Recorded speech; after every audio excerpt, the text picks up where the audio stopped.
Harnessing public-private partnerships, a strategic path to achieve India's net zero goals. Water security. India is an emerging economy where greenhouse gas (GHG) emissions are set to increase, albeit from a low base, in pursuit of its development and poverty eradication goals.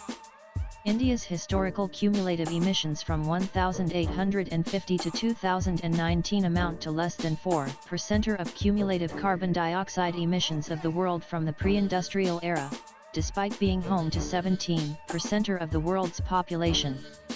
Hence, India's contribution for global warming has been minimal, and even today its annual per capita emissions are only about 1/3 of the global average. During the 26th session of the United Nations Framework Convention on Climate Change UNFUC 26 Colombian pesos in November 2021, India announced its target to achieve net zero by 2070.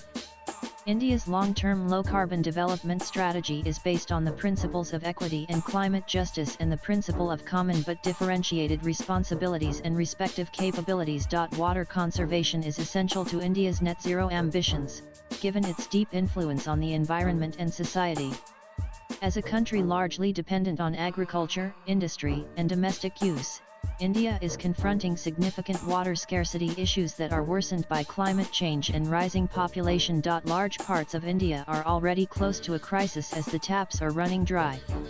The subcontinent, paradoxically blessed with abundant rainfall, faces one of the gravest water shortages of any large economy. Insights from Water Research Institute of India (WRI) and NITI reveal that India ranks 13th among 17 countries facing extreme water stress. Over the past decade, major urban centers such as Delhi, Mumbai, Hyderabad, Bengaluru, and Chennai have repeatedly grappled with acute water shortages. Further, between 2017 and 2021, power plants in India lost 8.2 TWh of generation due to water shortages, equivalent to the energy consumption of 1.5 million homes over 5 years. The reasons are not elusive. They lie in decades of groundwater over-extraction, haphazard urban growth, population explosion, poor infrastructure, and the creeping, often overlooked, consequences of climate change. According to the World Economic Forum's Global Risks Report 2025, the impact of this crisis falls heaviest on the shoulders of the marginal East, urban poor, and industry-reliant regions, where water scarcity is not just inconvenient but economically calamitous. Sustainable water conservation and management are crucial for climate change adaptation and also play a key role in lowering carbon emissions. Renewable energy generation and green hydrogen production that significantly contribute to GHG emission reductions by displacing fossil fuel and hard-to-abate sectors also are heavily reliant on water availability. By prioritizing measures for water efficiency, India can advance its goal of achieving net zero emissions. In such a scenario, the private sector can become key partners for the government and act as cost stewards of this water conservation movement. Nanonons pushed down to the appendices of CSR reports, water has now moved to the top tier of corporate concern. It has become a strategic variable that is central to supply chain stability, ESG ratings, and most importantly investor trust.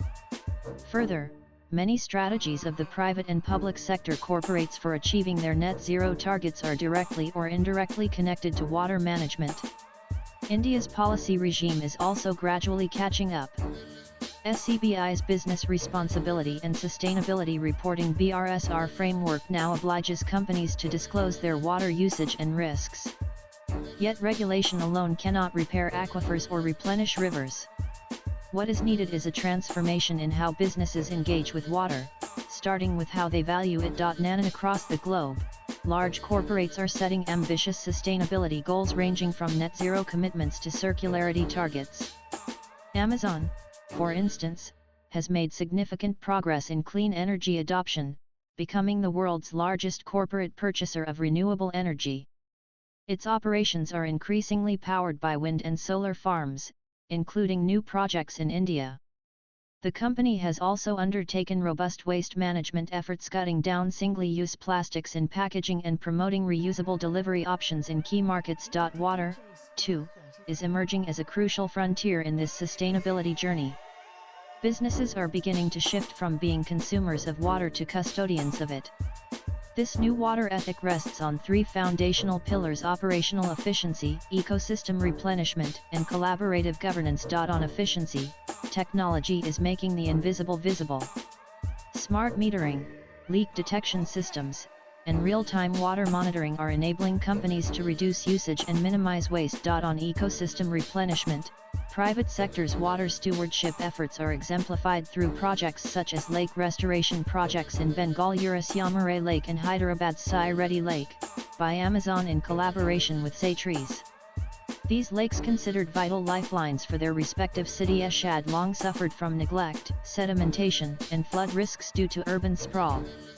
The restoration, once complete, is expected to replenish over 570 million liters of water annually, tripling their storage capacity and revitalizing the surrounding ecosystem. This aligns with Amazon's broader goal of becoming a water-positive company in India, returning more water to communities than it consumes. The third pillar is collaborative governance, which determines whether these efforts scale. Coca-Cola India is a strong example, replenishing over 200 of the water it uses through joint projects with NGOs and government agencies. These include the rehabilitation of local water bodies and community infrastructure, contributing directly to the fulfillment of SDG 6 clean water and sanitation. Crucially, the government is creating an enabling environment. Flagship programs such as the Jal Shakti Abhiyan, Atal Bhujal Yojana, and the Catch the Rain campaign are revitalizing traditional water systems, promoting aquifer recharge, and encouraging citizen participation. The convergence of public initiatives and private sector innovation offers a compelling case for blending capital with credibility and for redefining how sustainability goals are met. Water, once considered an operational input, is now being recognized as a shared resource essential to climate resilience, community well-being, and long-term business continuity. When companies take on the responsibility not just to conserve, but to restore and replenish, they become true partners in sustainable development. Nanan water sustainability can no longer be seen as a philanthropic gesture or a regulatory checkbox. It must become embedded in the architecture of enterprise, reflected in capital allocation by both public and private enterprises, boardroom discourse, and operational design. A clear ecosystem where public and private enterprises come together for a common cause is the need of the day. This is about mitigating risk and preempting disruption. It is also about building trust with communities who live with the consequences of corporate choices. And above all, it is about recognizing that the most valuable asset any company holds in a warming world is not its brand equity or its patents. It is its social license to operate. Swipe left for next video. Prioritizing water conservation supports India's net zero objectives by enhancing agricultural sustainability, encouraging eco-friendly industrial practices, and advancing social equity. By understanding the linkages between water, energy, and emissions, India's focus on conserving water can play a vital role in reaching its overall climate and environmental targets. India's water future will not be shaped solely by climate change. It will be written in boardrooms, and through partnerships. The question is no longer whether business should lead. It is a clarion call for public and private sector to come together. Namrata Mukherjee is former Chief of Party, USAID South Asia Regional Energy Partnership SARUP. Views expressed in the above piece are personal and solely that of the author. They do not necessarily reflect NEWS18's views. Latest blogs.